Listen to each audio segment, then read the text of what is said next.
स्वागत है हमारे यूट्यूब चैनल पे। हम लोग यूपी डीएलएड सेकेंड सेमेस्टर की तैयारी कर रहे हैं। आप सभी को पता है कि यहाँ पे डीएलएड सेकेंड सेमेस्टर की क्लासेस चल रही हैं और आप सभी क्लासेस को देख भी रहे हैं, वीडियो को लाइक भी कर रहे हैं। बहुत अच्छा लग रहा है कि आप लोग इतना प्यार दे रहे हैं। आप लोग ऐसे ही कंटिन्यू क्लास को देखते रहिए। मैं गारंटी लेती हूँ कि आप लोगों का एग्जाम बहुत ही अच्छा जाएगा। साथ में मैथ की भी क्लासेस चल रही है, आप उसको भी रेगुलर देखते रहिए और चीजें समझ आ रही है तो आप अपने सभी फ्रेंडों तक शेयर करिए। हम लोग प्रीवियस ईयर प्रश्न पत्रों को पढ़ रहे हैं। आप सभी को पता है कि प्रीवियस ईयर प्रश्न पत्र हम लोग पढ़ रहे हैं। हम लोगों का सन 2023 का प्रीवियस ईयर प्रश्न पत्र हो चुका है, सन 2022 का हो चुका है और साथ में ही सन 2019 का हम लोग कर रहे हैं। 20 का भी हो चुका था, 21 में नहीं हुआ था कोई पेपर। क्या हुआ था कि प्रमोट कर दिया गया था। हम लोग सन 2019 के प्रश्नों को सॉल्व कर रहे थे। तो आज उसी क्लास को कंटिन्यू करते हुए हम लोग आज इंग्लिश के प्रीवियस ईयर प्रश्न पत्रों को पढ़ेंगे। इंग्लिश का कंप्लीट होने के बाद फिर हम लोग किस पे आ जाएंगे, सन 2018 के प्रीवियस ईयर प्रश्नों को पढ़ेंगे। ये सारी क्लासेस जब ना हम लोग की कंप्लीट हो जाएगी तो मैं आप लोगों को जो इम्पोर्टेंट क्वेश्चन है उन सभी को कराऊंगी। साथ में मैंने इम्पोर्टेंट क्वेश्चन कराना शुरू कर दिया है। कल हम लोगों ने इंग्लिश का पढ़ा था, बाइलिंगुअल मेथड किसने दिया था। वो बहुत ही इम्पोर्टेंट क्वेश्चन है कि हु इन्वेंटेड बाइलिंगुअल मेथड। बहुत ही इम्पोर्टेंट है, आपको लॉन्ग में या वेरी शॉर्ट में या शॉर्ट में पूछता जरूर है प्रेजेंट टाइम में। तो आप उसको देखिए, चीजों को समझिए। और यहाँ पे टाइमिंग गलत लिखी हुई है, टाइमिंग 1 घंटे का होता है पेपर। और जो ये मार्क्स है ये भी गलत है क्योंकि पूर्णांक इसमें 25 नंबर का होता है, 5 ऑब्जेक्टिव आता है, 6 वेरी शॉर्ट आता है, 7 लॉन्ग आता है। ये जो 7 लॉन्ग आता है ये 2 मार्क्स का एक क्वेश्चन रहता है, इसलिए 14 नंबर का होता है। ये 6 ही नंबर का हो जाता है, ये 5 नंबर का। टोटल आपका 25 नंबर का पेपर होता है जिसमें 12 नंबर लाना आप सभी के लिए जरूरी होता है। अगर आप 12 नंबर से कम लेके आए तो आप सभी का बैक लग जाता है। तो आप सभी का बैक ना लगे इसलिए आप अभी से तैयारी शुरू कर दीजिए। इंग्लिश ऐसा सब्जेक्ट है जिससे बहुत बच्चों को डर लगता है, बट डरने की कोई बात नहीं है। मैं यहाँ पे इंग्लिश के साथ साथ हिंदी भी बताती हूँ। चीजों को आप समझ के रखिए, आप बहुत ही अच्छा अपना पेपर करके आएंगे। तो हम लोग स्टार्ट करते हैं अपने फर्स्ट क्वेश्चन से। फर्स्ट क्वेश्चन हम लोग का है कि a language can be acquired through. क्या कह रहा है कि a language can be acquired through, किसी भाषा को हम निम्नलिखित माध्यम से क्या कर सकते हैं, सीख सकते हैं। एक्वायर्ड मतलब हम क्या होता है कि हम जहाँ पे भी रह रहे हैं तो ऐसा नहीं है कि हम खाली वहाँ पे हिंदी बोली जा रही है, बहुत से बच्चे हिंदी बोल रहे होंगे, बहुत से इंग्लिश, बहुत से मराठी, गुजराती, मतलब तरह तरह की लैंग्वेज हमारे आसपास बोली जाती है। तो भाषा ऐसी चीज है जिसको हम किसी भी तरीके से सीख सकते हैं, एक्वायर कर सकते हैं। सुन के चीजों को भी हम क्या कर सकते हैं, ग्रहण कर सकते हैं ना। तो पहले क्या करें, एक्सपोजर द्वारा, मतलब हम चीजों को ज्यादा एक्सपोज करें, चीजों को जाने समझें, उसके माध्यम से हम सीख सकते हैं। अगर आप मोटिवेशन है आपके अंदर, अभी मतलब प्रेरणा है चीजों को सुनने की, समझने की, अगर आप प्रेरित हैं, है ना, तो भी चीजों को सीख सकते हैं। रिपीटेशन मतलब आप दोहराव के द्वारा, पुनरावृत्ति, अगर हम लोगों को कोई चीजें नहीं आ रही बट बार बार उस चीज को हम पढ़ते जा रहे हैं तो वो चीजें हमें जल्दी आ जाएगी। तो इसके भी माध्यम से हम लोग सीखते हैं, इसलिए इसका राइट आंसर क्या हो जाएगा, ऑल ऑफ एबव। क्या हो जाएगा, ऑल ऑफ एबव। एक्सपोजर के भी माध्यम से चीजों को क्या कर रहे हैं, सीख ही तो रहे हैं ना। मोटिवेशन के माध्यम से भी सीख रहे हैं, रिपीटेशन के माध्यम से भी चीजों को क्या कर रहे हैं, सीख रहे हैं। तो a language can be acquired through, हम इन सब चीजों के माध्यम से क्या कर रहे हैं, सीख रहे हैं भाषा को, है ना। Next question, what are the productive skill. Productive skill आपके एग्जाम में आता जरूर है, इसलिए आप इसको तैयार कर लीजिए। प्रोडक्टिव स्किल क्या हो गया कि अगर इसमें देखें तो बोलना और लिखना, है ना, बोलना और लिखना, speaking and writing. Speaking and writing क्या हो जाएगा, ये हमारे प्रोडक्टिव स्किल हो जाएंगे, है ना। क्या हो जाएंगे, प्रोडक्टिव स्किल हो जाएंगे। थोड़ा सा इसके बारे में पढ़ें। Speaking and writing are called productive skill because we use language to produce a message through speech, right, written text. हम लोग क्या करें कि बोलना और लिखना उत्पादन कौशल कहलाते हैं ना, क्योंकि हम भाषण जो करते हैं तो लिखित पाठ के माध्यम से करते हैं या संदेश देने के लिए भाषा का उपयोग करते हैं। हम भाषा को या तो बोल के बता रहे हैं या तो लिख के बता रहे हैं ना। तो ये हमारे क्या हो जा रहे हैं, प्रोडक्टिव स्किल क्या है, उत्पादक कौशल। इसको हम लोग खुद से क्या कर रहे हैं, उत्पाद कर रहे हैं ना। एक क्या होता है, प्रोडक्टिव स्किल होता है, एक और होता है, वो दोनों आप लोग के लिए इंपॉर्टेंट है। Next question, the aim of teaching a second language should not be. क्या कह रहा है कि the aim of teaching a second language should not be, दूसरी भाषा सीखने का उद्देश्य होना, क्या कह रहा है, the aim of teaching a second language should not be, है ना, दूसरी भाषा सीखने का उद्देश्य या नहीं होना चाहिए, क्या नहीं होना चाहिए कि to read the language with comprehension, दूसरी भाषा सीखने का उद्देश्य क्या नहीं होना चाहिए ये पूछ रहा है ना। आप किसी भी भाषा को सीख रहे हैं तो कॉम्प्रिहेंशन जानने के लिए भी सीखते हैं ना।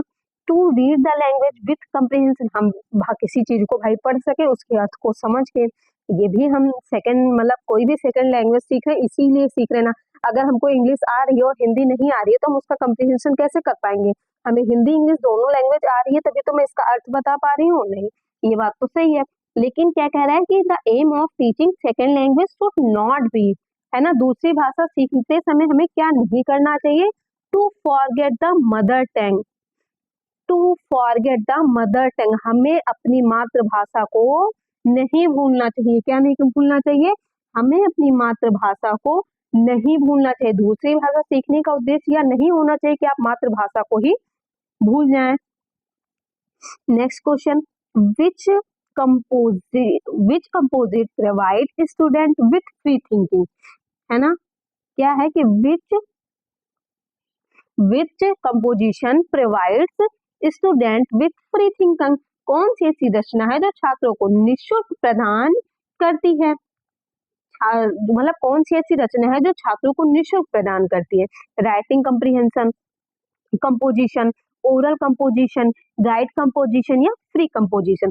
तो अगर हम लोग बात करें तो जो फ्री कंपोजिशन है ये क्या कर रही है, बच्चों की फ्री थिंकिंग प्रदान कर रही है ना, उसको रचना करने का मौका दे रही है, मुक्त रचना विद्यार्थियों को मुक्त चिंतन प्रदान करती है ना। Free composition provide student with the free thinking, तो ये आपका राइट आंसर हो जाएगा डी। नेक्स्ट हम लोग देखते हैं ऑब्जेक्टिव ऑफ टीचिंग पोएट्री, है ना, ऑब्जेक्टिव ऑफ टीचिंग पोएट्री, कविता पढ़ने का उद्देश्य है, कविता पढ़ने का क्या उद्देश्य है, आप इंजॉयमेंट के लिए पढ़ रहे हैं, सही बात है, कंप्रिहेंशन के लिए पढ़ना है, यू आर राइट, एप्रिसिएशन के लिए पढ़ना है, ये भी सही है, इसलिए राइट ऑफ क्या हो जाएगा, ऑल ऑफ दिस हो जाएगा ना। हम आनंद के लिए चीजों को पढ़ते हैं, समझने के लिए चीजों को पढ़ते हैं, सराहना के लिए पढ़ते हैं, है ना, किसी को मतलब क्या शाबाशी देने के लिए, है ना, चीजों को समझने के लिए, तो इसलिए इसका राइट आंसर क्या हो जाएगा, ऑल ऑफ दिस हो जाएगा। हम लोग के 5 ऑब्जेक्टिव थे, कंप्लीट हो गए। अब हम लोग वेरी शॉर्ट प्रश्नों को देखते हैं। हम लोग का जो फर्स्ट है कि change the following into passive voice, क्या है कि निम्नलिखित के निष्कर्ष, मतलब इसको क्या करना है, पैसिव में चेंज करना है। एक्टिव मीन्स क्या है कि ये सक्रिय होता है ना, पॉजिटिव, और ये क्या है एक्टिव, पैसिव मीन्स क्या हो जाएगा, निष्क्रिय। Active, all his friend loaf at him, इसको आप पैसिव में चेंज करेंगे तो क्या हो जाएगा, ही वॉज, क्या हो जाएगा, he was laugh at by all his friend. आप एक्टिव पैसिव में थोड़ा सा पढ़ेंगे तभी आप चीजों को समझ पाएंगे, नहीं तो थोड़ा इसको समझना दिक्कत हो जाता है। नेक्स्ट क्या है कि change the following into superlative degree, क्या करना है, इसको सुपरलेटिव डिग्री में चेंज करना है।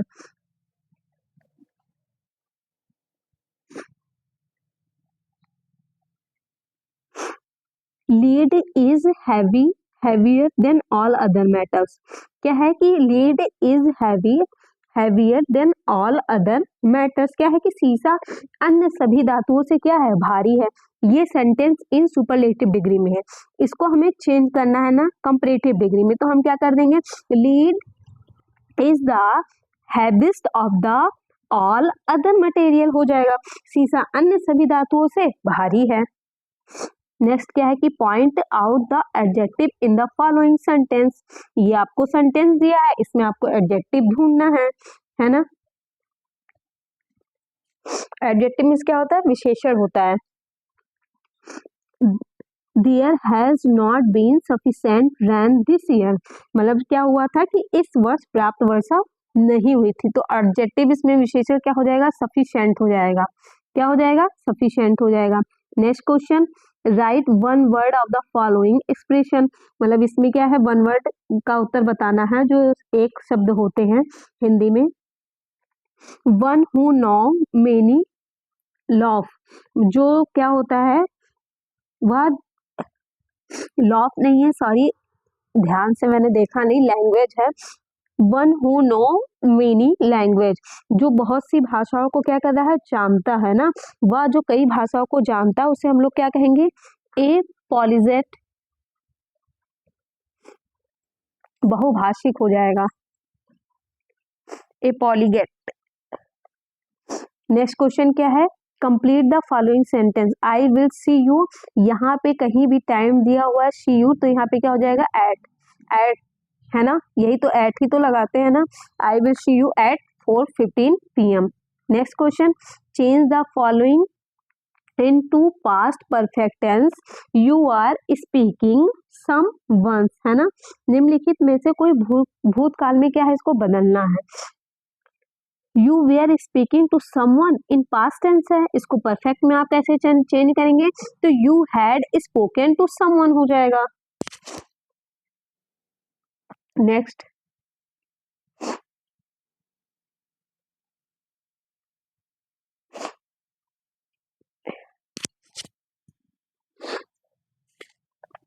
क्या है कि change the following into interrogative sentence, इसको इंट्रोगेटिव सेंटेंस में चेंज करना है, इसलिए हम इसको ज़्यादा बताएंगे नहीं, आप चीज़ों को देख लीजिए ध्यान। सिंपल में क्या लिखा हुआ है कि he will never forget my kindness, इसको आप इंट्रोगेटिव में चेंज करेंगे तो हेल्पिंग में बाहर ले आएंगे, will he never forget my kindness हो जाएगा।